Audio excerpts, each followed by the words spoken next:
morning, everyone. It's really an honor for me to be here today.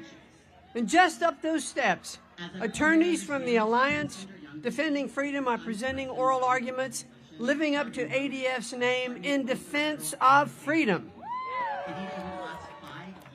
Freedom not just for states to legislate in accordance with their citizens' will, but for women to compete in sports without being pitted unfairly against biological males. How tragic that women are still fighting for their right to have equal access and equal opportunity in athletics programs.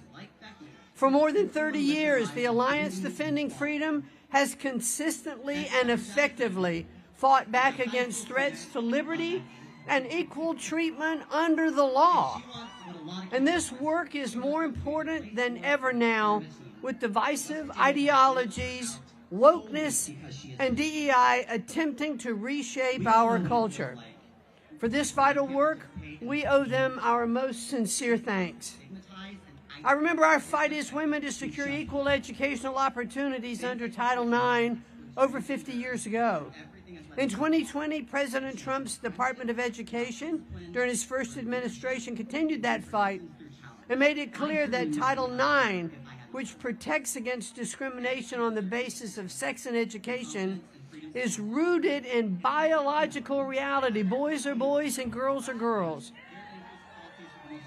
But everything changed when the Biden administration made the decision to indulge in a false worldview that undermines women's rights and can actually put girls in danger.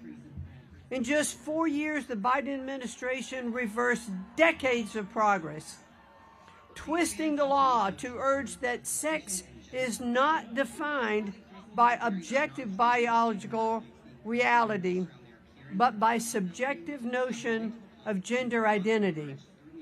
We've seen the consequences of the Biden administration's advocacy of transgender agendas. Institutions strip women and girls of their access to fair competition and dignified private facilities. They force women into unfair and humiliating situations that have led to sexual assault, harassment, and in some cases, even permanent injury.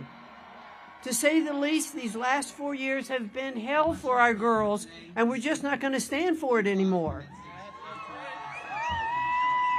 That is why the Trump administration has been committed to restoring an understanding of sex based in scientific reality along organizations like ADF, Do No Harm, and all Americans who stand up to the harmful and radical dictates of gender ideology in all of its forms.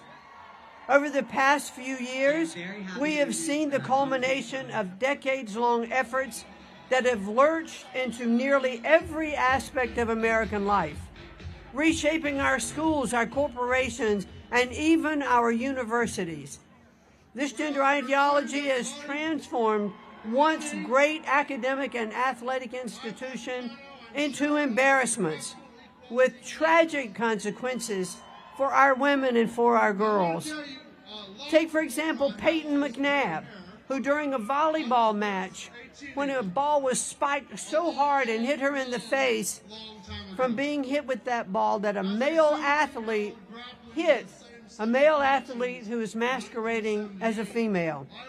Or the female swimmers like Paula Scanlon at the University of Pennsylvania, who were forced to share locker rooms and compete against a much larger man who had previously competed without much success on the men's team. So now he's crowding into the women's team.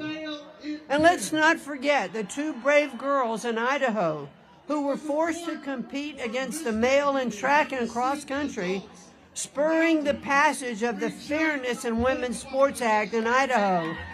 And the litigation, this litigation that's being argued today. Or over 100 girls in West Virginia who were moved down the leaderboard as a male athlete dominated their track and field qualifiers. It's just not fair. Even after the state passed the Save Women's Sports Act, because a federal court halted its enforcement. The list of examples goes on and on. Adults in positions of authority have forced our girls to undress with men in the most intimate spaces. They force women to risk injury just to participate in athletic competitions that some have spent their whole lives preparing for, and then smeared these women as bigoted and transphobic for standing up to their own safety and dignity. I can't imagine my granddaughters or our nieces and our daughters and our cousins who've stood in these locker rooms and suddenly been confronted by men in full undress and what their reactions had to be. It's just not common sense. It must end. These courageous students, I want to repeat that, courageous students demonstrating why restoring fairness in women's sports is a moral imperative. The cases being argued today, they're not abstract legal debates. They reflect a real, troubling pattern of harm inflicted by radical forces that are looking to reshape our culture. We cannot let it happen. Americans have had enough of women and girls losing opportunities and being subjected to the indignity and danger of unfair competition due to the left's warped application of the law. And that's why Americans overwhelmingly elected President Trump to end this madness and restore common sense by returning sanity to the sexes. When President Trump nominated me as the Secretary of Education, I made restoring Title IX one of my top priorities. We set the record straight on Title IX with a Dear Colleague letter, reiterating what the federal courts had already ruled, that the Biden administration Title IX rewrite no longer applies and enforcement must be based on biological reality. And amid a staggering increase of Title IX complaints, we partnered with the Department of Justice to create the Title IX Special Investigations Team. This has streamlined our investigations and expedited our enforcement.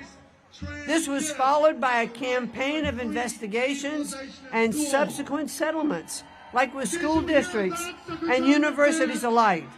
Our settlement with the University of Pennsylvania set the tone for all other educational institutions. UPenn was at the center of this debate. Our agreement with this university led to the restoration of female athletes' rights. The University of Pennsylvania actually apologized to all of the young women who those rights had been taken from, and they restored the rights to its rightful owners. Schools with Wagner College and Brown soon followed with similar settlements. Now, a year ago, who would have predicted this outcome? But this is the effect of the Trump effect in this action. And I'd like to thank everyone in the administration who has fought for common sense, especially Attorney General Bondi, whose strong support and vigorous enforcement of Title IX restored fairness and justice to women and girls across our nation. Now, as we await the Supreme Court's ruling in Little versus Hecox and State of West Virginia versus BPJ, we remain steadfast in enforcing Title IX as it was intended, rooted in biological reality to ensure fairness, to ensure safety, and equal access to education programs for women and girls all across our nation.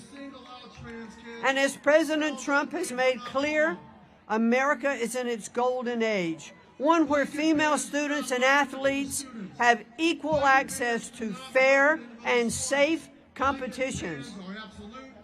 In intimate spaces, they have their own dignity preserved, free from devices and discriminatory ideologies. Let's get back to common sense. This is common sense. This is fairness. This is speaking up for women who have spent years preparing to be on Olympic teams, who seek the same rights for endorsements and should not be edged out by men who cannot be legally allowed in women's sports.